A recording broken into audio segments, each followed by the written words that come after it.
O nosso último aspecto aí da aula de hoje envolve um conceito muito, muito importante, que é o chamado valor P, ou P-value, tá? O valor P ou P-value. O que é o valor P ou esse P-value?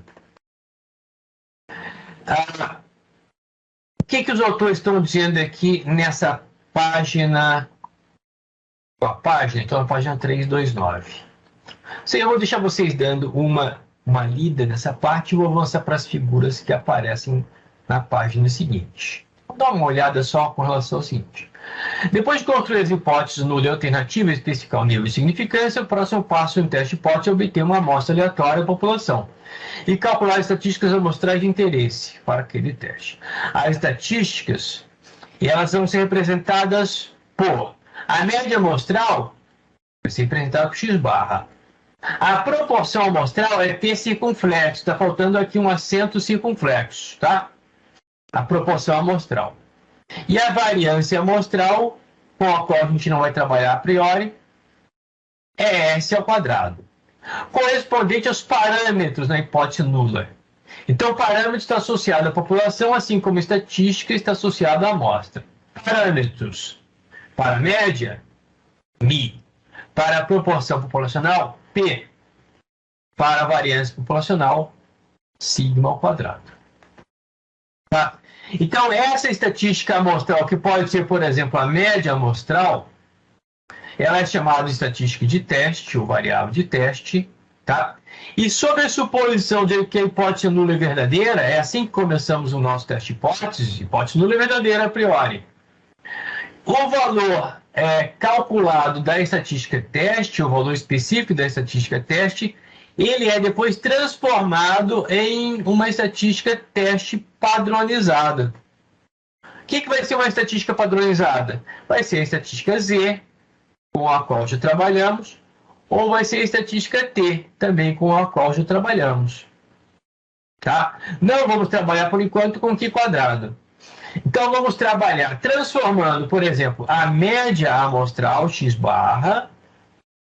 Ao ser confrontado com o valor da hipótese nula, vamos transformar essa média amostral em uma estatística teste padronizada, que vai poder ser tanto a estatística Z, quando conhecermos o desvio padrão populacional, ou vai ser a estatística padronizada T, quando não conhecermos o desvio padrão populacional.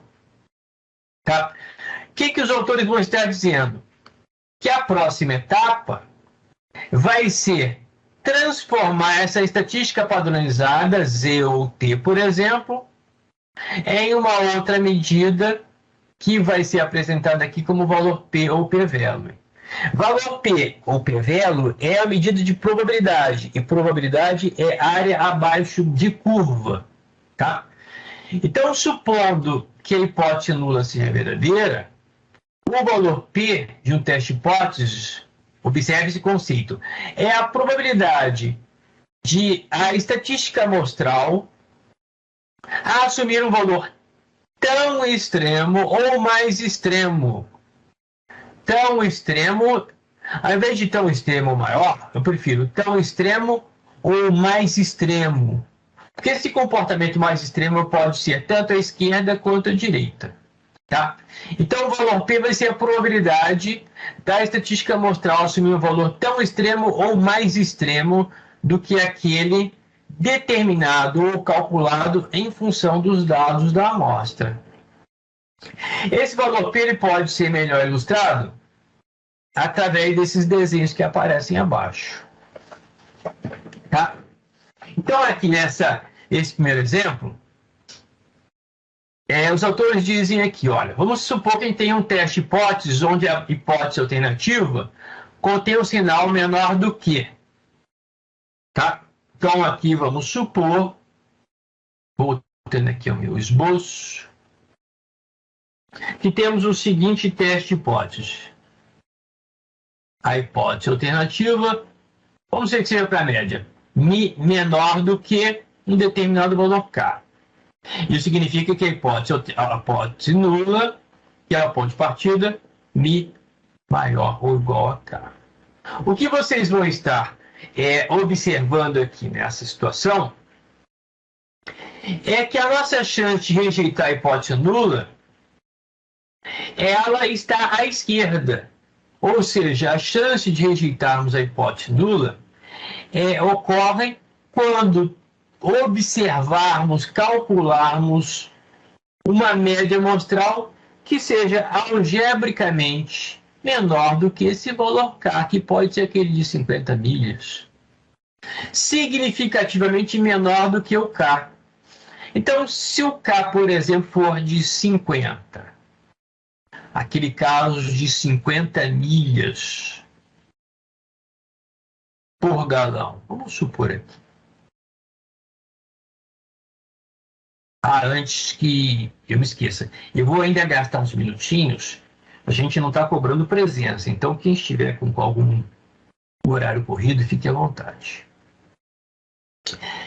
Então vamos supor que seja aquele caso em que, na verdade, a gente está julgando a priori que a autonomia daqueles carros híbridos é inferior a 50 milhas por galão. E o fabricante está dizendo que é 50 milhas por galão ou mais do que isso. A nossa chance de rejeitar a hipótese nula, e o nosso teste de hipótese começa bombardeando a hipótese nula, a priori ela é verdadeira, mas ela vai ser bombardeada aí com os dados amostrais. A nossa chance de rejeitar a hipótese nula ocorre se, por exemplo, se retirarmos uma amostra que nos deu uma média amostral de 49, 49 é menor do que 50, algebricamente, mas será que é significativamente menor? Ou se a média amostral é 48, ou se a média amostral é 47, e assim por diante, 48,5, qualquer valor abaixo de 50, nos leva a realizar teste de hipótese. Então, no teste como esse, que vai ser denominado teste unicaudal à esquerda, unilateral à esquerda, em função deste sinal menor do que, a chance de rejeitarmos a hipótese nula vai ocorrer se a média amostral for menor do que o 50. O que diz essa figura aqui? Se a hipótese alternativa contém um símbolo menor do que, então o teste de hipótese é um teste unilateral à esquerda. Tá? Indicação do teste unilateral à esquerda. Essa área em azul é a área à esquerda da estatística e teste padronizada. Então aqui está sendo suposto que uma determinada amostra resultou numa média amostral que está abaixo do valor da hipótese nula. E está a uma distância do valor da hipótese nula, a uma distância em valores de Z. Ao Z em módulo deve estar próximo de 1,6, 1,7, com sinal negativo. Tá? Então considere aqui supostamente que esta figura representa a média amostral foi transformada em uma estatística Z, e essa estatística Z deu o valor de menos 1,7, por exemplo. A área à esquerda da estatística Z de menos 1,7 é essa área em azul. Essa área vai ser o valor P num teste unilateral à esquerda. Se o teste for unilateral à direita, as coisas se invertem, mas a análise é idêntica. Se a hipótese alternativa contiver o símbolo maior do que, é um teste unilateral à direita. Tá? Vamos supor, num outro caso, que a média amostral tenha sido maior do que o valor da hipótese nula. E a média amostral tenha se transformado numa estatística Z igual a 1,7. Mais 1,7. O valor P num teste unilateral à direita é a área à direita da estatística teste padronizada. Então, se for um teste Z, o valor P num teste unilateral à direita é a área à direita da estatística amostral Z. Tá? O último caso é o de um teste bilateral. Concentrem-se primeiro nos testes unilaterais e depois gastem o tempo para estudar o seguinte. Se o teste tiver o sinal da hipótese alternativa como diferente, ou seja, se a hipótese alternativa contém um símbolo diferente de, então o teste pode ser denominado como teste bilateral ou bicaudal.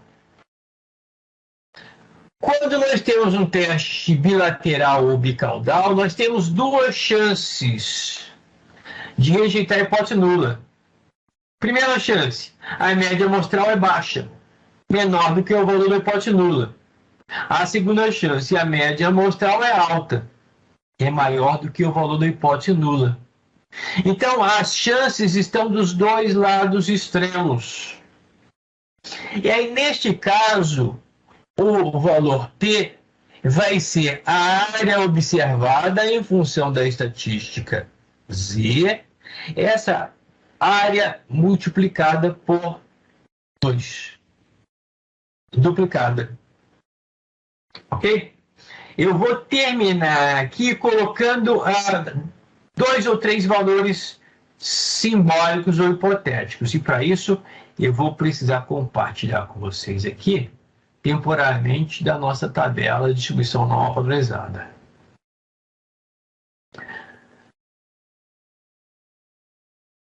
Temos aqui valores negativos e valores positivos de Z. Vamos supor, então, primeiro caso apresentado no livro. Um teste unilateral à esquerda. Teste unilateral à esquerda é aquele teste onde o sinal da hipótese alternativa é Mi menor do que. Tá? Então, vamos dizer que estamos avaliando se Mi é menor do que 50. Essa é a hipótese alternativa quando a hipótese nula é Mi maior ou igual a 50. Vamos supor que tenhamos determinado valor de sigma conhecido e retiremos uma amostra cuja média amostral dê menos do que 50. Então temos uma chance de rejeitarmos a hipótese nula. Vamos supor que a média amostral calculada tenha se transformado numa estatística Z igual a menos 1,80. O que é o valor P? Um teste unilateral à esquerda. Está aqui a estatística Z, menos 1,80. Menos 1,80. Tá? O que é o valor P no teste unilateral à esquerda? É a área à esquerda da estatística Z, um teste Z. A área à esquerda de Z igual a menos 1,80. Menos 1,80 é a última coluna direita. Menos 1,80. 0,0359. 0,0359. Então, se a média amostral tivesse transformado uma estatística Z de menos 1,80, o valor P sendo igual a essa área, 0,0359.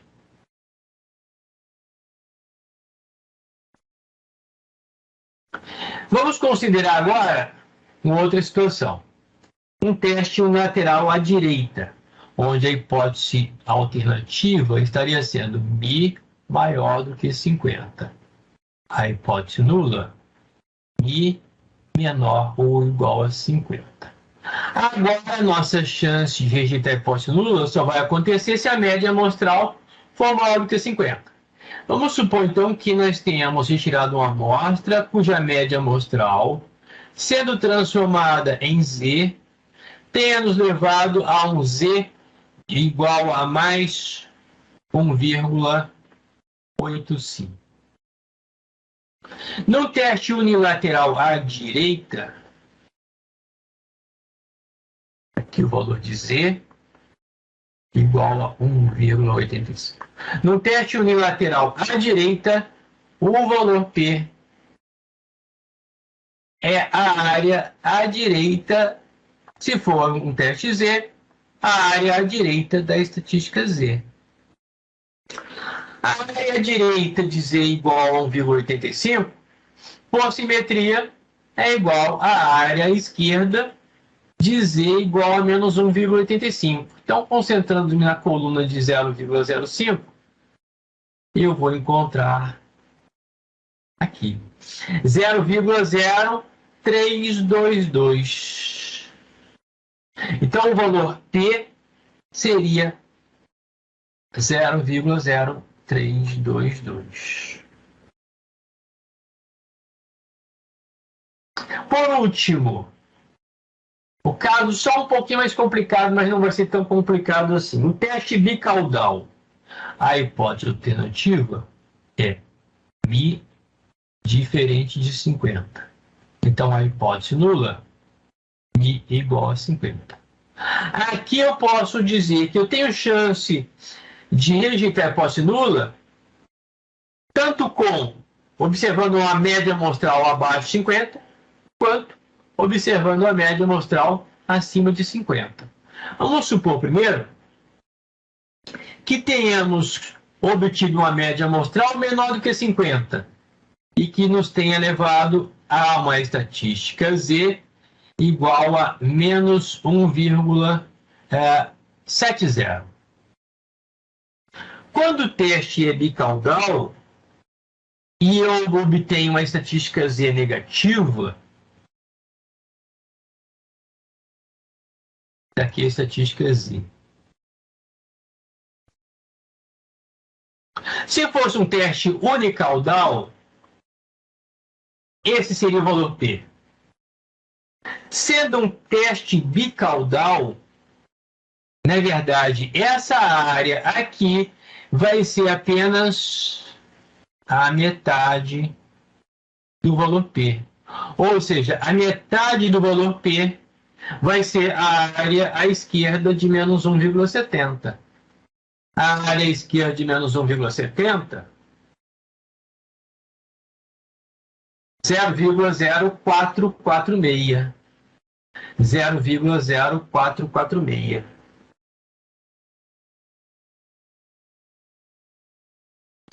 Por quê?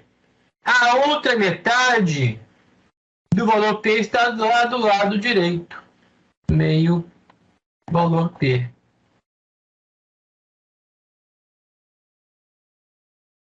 Porque no teste bicaudal, bilateral, eu tenho duas chances de estar uma hipótese nula. Uma chance é médias amostrais baixas. Outra chance, médias amostrais altas. Então, o valor P é o dobro de 0,0446. O valor P é igual a 2 vezes 0,0446. Tá? Se a estatística amostral tivesse me levado ao valor Z não positivo, não negativo, mas positivo, a análise seria a mesma.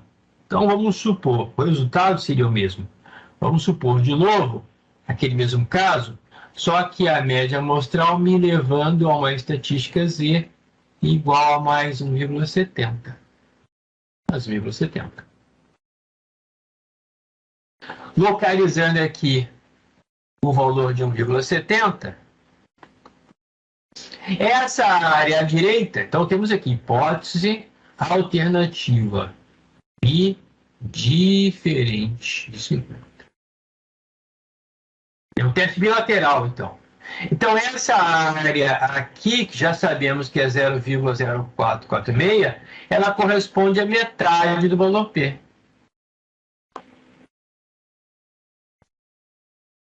A outra metade, de mesmo valor, está lá à esquerda.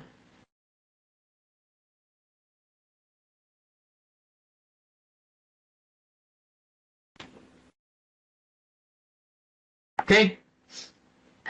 O que vocês vão observar no fechamento desse assunto na seção 7.1 é que esse valor P ele vai servir para uma primeira forma de tomar decisão no teste de hipóteses.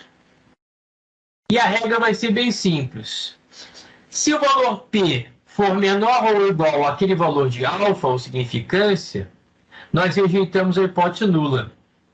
De outra forma, eu diria que o valor P, se ele for pequeno, eu rejeito a hipótese nula.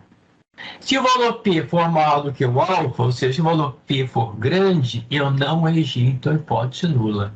Então, essa é a primeira regra básica de decisão de um teste de hipótese com base no valor P. O valor P comparado com alfa. Se o valor P for menor que o alfa, menor ou igual, rejeito a hipótese nula.